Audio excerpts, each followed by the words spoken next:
Trading isn't hard. Keeping a clear mind is. Becoming aware early in trading helps you go further, not faster. Have you ever sat alone in the dark, watching your phone vibrate non-stop, filled with calls you're afraid to answer? Have you ever felt that one more step forward would cause your entire life to collapse? I've been there, exactly there. From being buried in debt, cut off from society with nothing left to believe in, to today, living in freedom. And that journey led me to a question you might be carrying yourself. Can trading save your life, or will it drag you even deeper down? This is not a video about getting rich. This is a confession, a true story.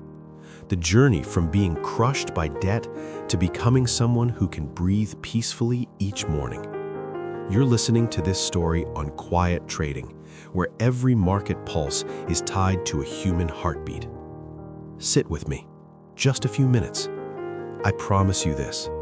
After this video, you won't look at trading the same way again. Back then, I was nothing more than a shadow, lost in a crowded city. There wasn't even enough money in my pocket to last a single day. Outside, hour after hour, the lenders waited in front of my house, waiting for me to come home. There were nights I wandered the streets until morning simply because I was afraid to face reality. Friends slowly disappeared. The calls became fewer.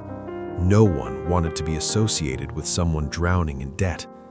Even my family no longer looked at me the same way. At the dinner table, only sighs remained. My mother didn't scold me much, but that silence was heavier than 1,000 accusations. Every time I met their eyes, I felt like I wasn't a son anymore, but a burden. There were moments when I thought my life might end right there. Too young, yet already pushed into a corner. No money, no trust, no one beside me. That was when I began to ask myself, is there a way out? Or has fate decided that I would live my entire life in the shadow of debt? In my darkest days, I still clutched that old phone, scrolling mindlessly just to escape reality. And then, one day, I saw an image. Someone sitting in front of a screen, clicking a mouse just a few times, earning in moments what took a factory worker a whole month. At that instant, a very dangerous question appeared in my mind. If they can do it, why can't I? My heart started pounding, a dangerous spark flashed through my mind. If others can do it, maybe I can too. At that moment, I truly believed this might be the only door out of a life buried in debt. So I threw myself into trading. Videos, articles, courses everywhere. They talked about flipping accounts, about changing your life in just a few trades. And in desperation, I clung to that hope like a drowning man grabbing a piece of drifting wood. I believed this would be my salvation. With that belief, I borrowed more money and opened my first trading account. My thinking was simple. Just a few winning trades and everything would change. The day I funded the account, my heart raced, my chest filled with expectation. I imagined debt disappearing, a new life beginning. But the market was far more ruthless than I ever expected. Green and red candles moved wildly, following no logic I could understand. I traded on emotion, on rumors, on gut feelings. And one by one, every dollar in my account evaporated. Each loss made me more impatient. I entered more trades to recover. I increased position size, hoping for a miracle. I went all in, believing that getting it right just once would be enough. But the more I tried to recover, the deeper I sank. There were nights I stared at a screen glowing red, my balance down to just a few $100s, the last money I had borrowed. In desperation, I put everything into a single trade. I sat there, hands shaking, heart racing, watching price move against me until the account hit zero. I froze. That feeling wasn't just about losing money. It felt like something inside me was completely drained. No money, no belief, no way back. At first, I tried to comfort myself. It's okay, just an early setback. But the more I tried to recover, the deeper I fell. I didn't just trade Forex. I jumped into stocks, hoping equities would save me. Then binary options, promises of money in 30 seconds. Eventually, I even fell into real-life gambling, football betting, lottery numbers, anything that offered the feeling of a fast escape. The result was always the same: failure, then more failure. Stocks crashed right after I bought. Binary options were no different than flipping a coin. Football betting, one bad match was enough to erase a month's effort. The lottery only piled debt on top of debt. I became addicted to adrenaline. The more I lost, the more I needed to recover. The more I tried to recover, the more control I lost. That spiral didn't just destroy my money, it crushed my mind. And slowly, it crushed who I was. There were mornings when I woke up and didn't dare to check my phone. Not because I was busy, but because I was afraid. Afraid of debt messages, afraid of unknown calls. There were nights when I sat alone in an empty cafe, watching the price board flicker, asking myself, am I living or am I slowly destroying myself? Then the decisive moment arrived. The last money I had managed to gather, I put it all into a single trade. I prayed. I hoped. I told myself, this is the last time. But the market doesn't care about anyone's prayers. Price moved against me. The account hit zero. I laughed. The kind of smile you wear when you have nothing left to lose. No money, no hope, no way back. That night, in that dark room, there was a moment when I thought ending everything might be the lightest way out. And then, at the very bottom, I met someone. A mentor you may have heard me mention in previous videos. He didn't promise wealth. He didn't talk about flipping accounts. He didn't sell dreams. The first thing he said to me hit like a slap across the face. If you treat trading like gambling, it will kill you faster than any casino out there. In that moment, I truly woke up. I realized that for years I had never been a trader. I was just someone chasing the illusion of a fast escape. He didn't teach me magic tricks. He taught the one thing that sounds simple but is hardest in trading: discipline. He made me start over from very small numbers, to see every trade not as a chance to change my life, but a test for permission to stay in the market. He said, the market doesn't care who you are, but it always leaves footprints. If you learn to read those footprints, you'll know when to stay out and when to truly act. For the first time in my life, I stopped looking for shortcuts. I learned patience. I learned risk management, so that even when I lost, I wouldn't lose everything.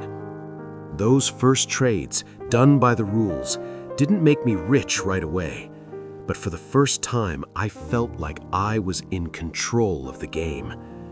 That feeling was like a drowning man in the ocean finally grabbing a real-life buoy. From that moment on, I knew my life could change. Not because I was smarter, but because I accepted moving slowly, like a real trader. When I finally sat with myself, I realized a truth that was simple but brutal. Trading didn't destroy me. I turned myself into a gambler. And if you're still listening, if you want to go far in trading, there are three things I learned through blood and tears. First, capital doesn't decide whether you win or lose. Your mindset does. I used to believe more money meant better chances, but the more capital I had, the faster I lost it. A small account handled the right way can survive for a very long time. A large account with the wrong mindset can be wiped out in an instant. That was the first lesson I paid for dearly before I truly understood it. Second, real profit doesn't come from a single magical trade. I've seen and once believed stories of making hundreds of percent in just one move. But the truth is, that isn't trading. That's gambling. And once it becomes gambling, sooner or later, the price must be paid. Only when you accept small wins, small losses, repeated over a long enough time, does profit become something sustainable. Third, the market doesn't pay those who are impatient. You don't need to trade every day. You don't need to always be in a position. You only need to be right a few times, but right at the moments when the market truly opens its door. I call that the art of waiting, and it is harder than any indicator you've ever learned. Fourth, and most important of all, trading is not just about money. It is a test of character. Every time greed takes over, you lose. Every time you break discipline, you pay the price. But every time you are patient, every time you control yourself, you are training not just to become a better trader, but a better human being. Those principles pulled me out of the abyss. Not secret strategies, not magical tools, but a mindset of survival. A mindset that turns trading into a profession, a long road, not a short-term gamble. Once I understood this, everything began to change. Each small trade was no longer a hope to change my life overnight, but a brick rebuilding my entire life. And from there, I began to step out of the darkness. Trading taught me one crucial thing. To survive, I had to continuously develop myself. The market changes every day. If I stand still, I'm moving backward. I began to read more, not just about trading, but psychology, economics, financial management. I learned to see the world through the flow of big money, to observe macro movements. But more than anything else, I learned to manage myself, to control emotion, to train patience, to build sustainable habits. I realized this. Anyone who wants to go far in trading cannot just know how to trade. He must become a more complete human being, understanding economics, managing risk, reading crowd psychology, and above all, understanding himself. If you think trading is just staring at charts and pressing buttons, you'll remain trapped in a loop of losses. Trading, at its deepest level, is a journey of maturity. Every new piece of knowledge you gain, every bad habit you correct, you're not just upgrading your account, you're upgrading who you are. And it wasn't just my account that was upgraded. I changed too. As I applied those principles, small steps, very small ones, began to shift my life. Trading didn't just pay me with money, it paid me with something far more important. I only move forward when I become better than I was yesterday. When I returned to the market, I no longer rushed into trades like someone out of control. I traded less, but with more certainty. Even small winning trades were enough to make me smile, not because of the money, but because I knew they were the result of discipline, not luck. I began saving again, $1 at a time. The early profits were insignificant compared to my debt, but I stayed patient. The second month, then the third, then year after year, small profits, repeated consistently, slowly became enough for me to start paying everything back. One day, I brought the money home and placed it on the table. My parents looked at it for a long time. They said nothing, but for the first time in many years, their eyes no longer looked exhausted. The heavy sighs were gone. What remained was something fragile, yet incredibly precious: trust. People who once looked down on me began asking how to escape their own financial traps. Those who had turned away now looked at me differently, not with admiration, but with respect. Trading didn't just save my wallet, it saved my mind. It turned me from someone who ran away into someone who could face reality, from a debtor into someone with choices. But the most important realization of all was this: freedom doesn't come from the amount in your account. Freedom comes from the moment money no longer controls you, when you control your emotions, your decisions, and little by little, your future. And I know this: if someone who once drowned in debt like me, who failed, who collapsed, could still keep going, then anyone with enough patience, enough discipline, can step out of the darkness and reclaim their own light. Trading taught me one thing very clearly: to master the market, you must first master yourself. And only when I learned to control myself did I truly touch the meaning of freedom. Freedom isn't just the absence of debt. Freedom is waking up each morning knowing you're living the life you chose. Freedom is no longer running from anyone, no longer bowing your head to any debt.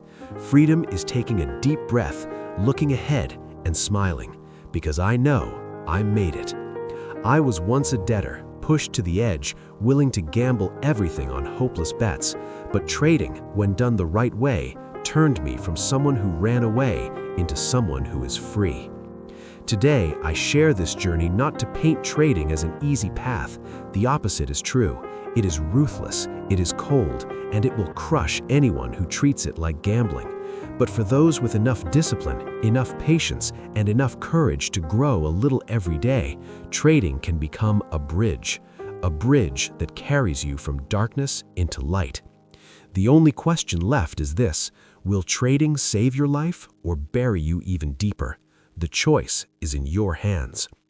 You're watching Marubozu, where real stories are told through sweat, tears, and the shared longing for freedom we all carry inside. If this journey resonated with you, share it with someone who needs light right now. And remember, your journey and mine are only just beginning. Marubozu bows in gratitude for you staying and listening until this very moment. Without you, these stories would be nothing more than echoes in empty space. You are the reason this journey continues. If this video brought you value, share it with someone who needs it. And if you want to walk this path with me, don't forget to subscribe so you won't miss real stories and real lessons along the trading journey. Links to the platforms for those who are truly serious about starting are in the description. Consider that your first step onto the path of freedom. Thank you for being here and for believing in Marubozu. I'll see you in the next video.